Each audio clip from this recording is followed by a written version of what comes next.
As I said, publishing my autobiography in the 60th year of my becoming head of state is mere coincidence. I had no timetable in mind. Over several years, several individuals tried their best to persuade me to write to end the growing spate of misinformation and disinformation on me in national conversations. More pressure was mounted when rumors of my death gained ground. Not once, but many times, I think up to 4 times so far. I wonder how many more will be done. As you can attest today, these reports, to paraphrase the writer Mark Twain, were over-exaggerated. When I eventually decided to write, I was clear that I only needed to tell my truth, not join issues with anyone or sit in judgment over what might be considered right or wrong. I chose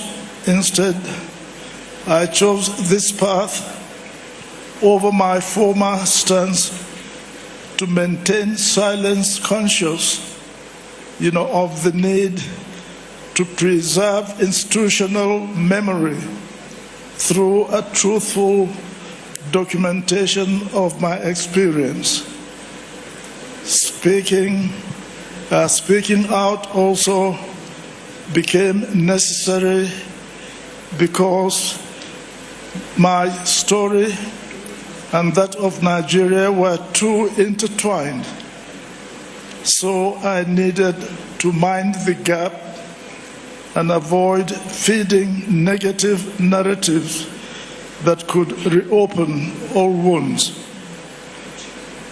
My life of duty and allegiance is the result of strong collaborative efforts based on my lifelong recollections, the dedication of my research team that comprised my former press secretary, Elder Moses Ihonde, and the hard-working, bold-headed young man Dotun Adekombi, as well as the commitment of the publishers, the Havila Group, led by Abel Akogun, Landre Adesue.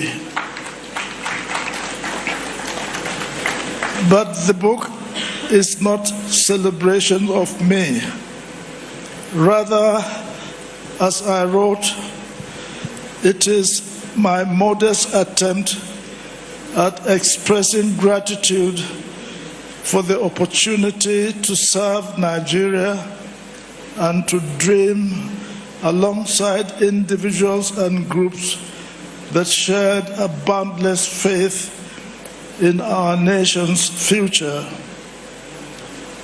Though many of them are no longer with us today, it is important for me to acknowledge their contributions from the depth of my heart. I cannot say it loudly enough that my belief in the long-term survival of Nigeria is total because my love for the country and its people is beyond question. Let me remember all those dedicated public servants, whether home or external affairs. May I recognize and appreciate all those few old officers of all the members of the armed forces and the younger ones who really toil so hard, and we work together in order to preserve the unity of this country. Yes, some of them are now nearly as old as I am. Where is Akil Renade? Where is Ibrahim Haruna? You remembered our battle, Onitsha battle, telephone battle? Honestly, and I remember also all the, our natural rulers throughout the country. Honestly, the way they helped me with prayers and support, and to get their people, to support what we're trying to do. Well, I think we have this, the Sultan of Sokoto. Is it the grandson, or are you a son? Yeah. Of Sir Abubakar III, the Sultan of Sokoto. I can assure you, he had a very big effort to make sure that he really ensured there is peace. There is peace in the country, especially with the death, of his cousin, the Sultan of Sokoto.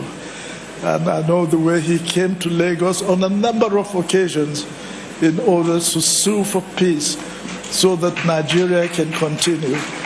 I remember that very dearly. Yes, honestly, I'm proud of all those who served with me at that time from 1966 to 1975, of all ages, and all the Nigerians also that really gave me the support. It is Nigerians that told me, when I read in the pages of newspaper, that, do you know the meaning of Gowon?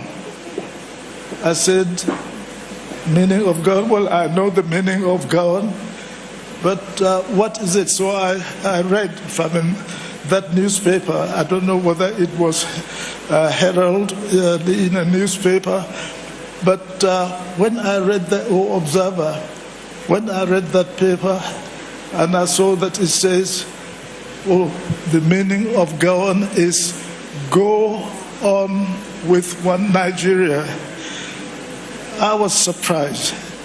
I said, so that is that I should go on with one Nigeria. So it gave me it gave me further courage to make sure that, yes, that is what I will do.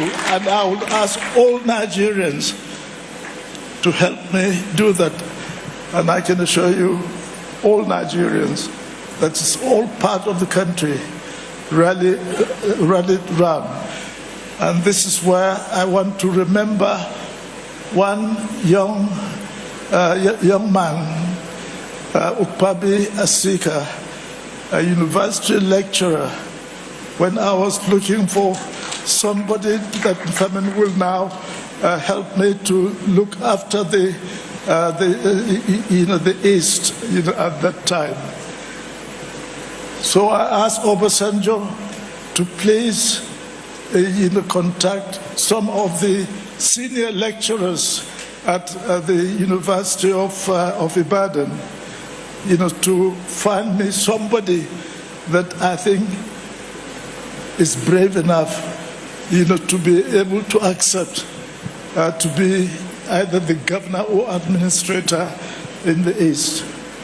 And this is where, he did his best. I think he contacted Professor Ajayi and I think a number of others, at the University of Ibadan. and they got one young man called Ukpabi Asika.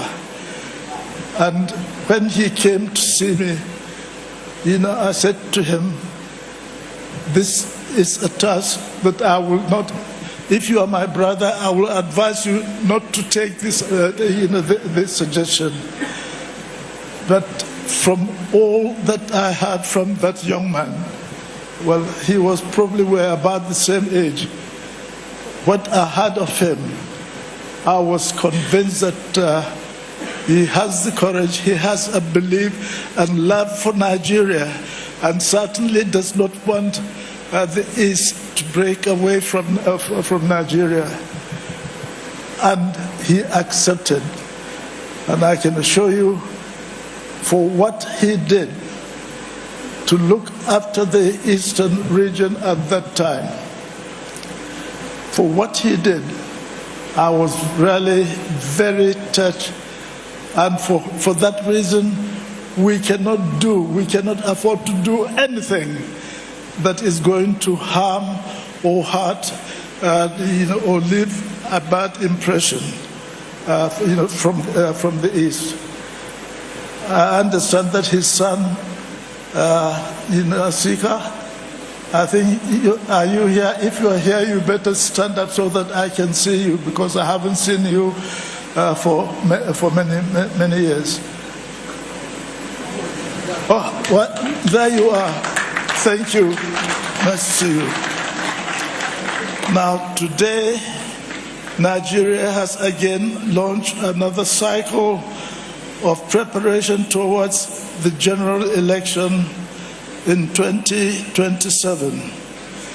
It goes without saying that we all must rise to contain the desperation frequently accepted by the political class who engage in what they love to call do or die politicking, and their inability to conduct free, fair, and transparent elections, even in matters as minor as intra-party elections, which has continued to plague our nation from colonial times.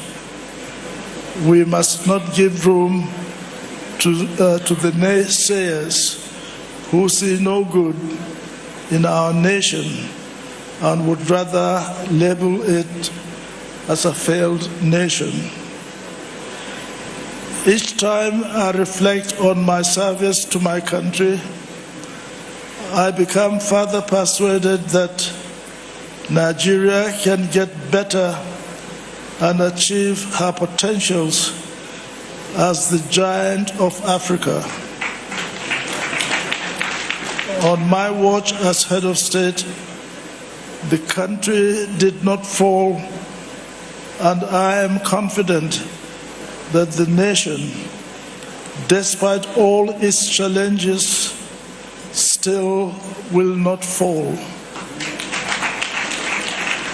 But I'm worried that Nigerians never seem to get tired of presenting difficult solutions to simple problems, which they further complicate with more complex and ambiguous solutions that invariably generate tensions in the country. My belief is that this book, My Life of Duty and Allegiance, will help to correct misconceptions and fill the gaps in public narratives. For the proverbial ordinary man and those who currently shoulder the burden of leadership, I hope my story will show that public service is never a call to vain glory, but an aspiration of guardianship by those who would lead with conscience and conviction. I would like to say thank you to Bishop Kuka for really presenting this book. My goodness, I think he's made it even more better understood than probably when I read it. I thought probably it didn't explain enough, but he has done well. Thank you very much, Bishop Kuka, for the review, for beautiful review of the book. Now, what can one say other than to say to each and every one of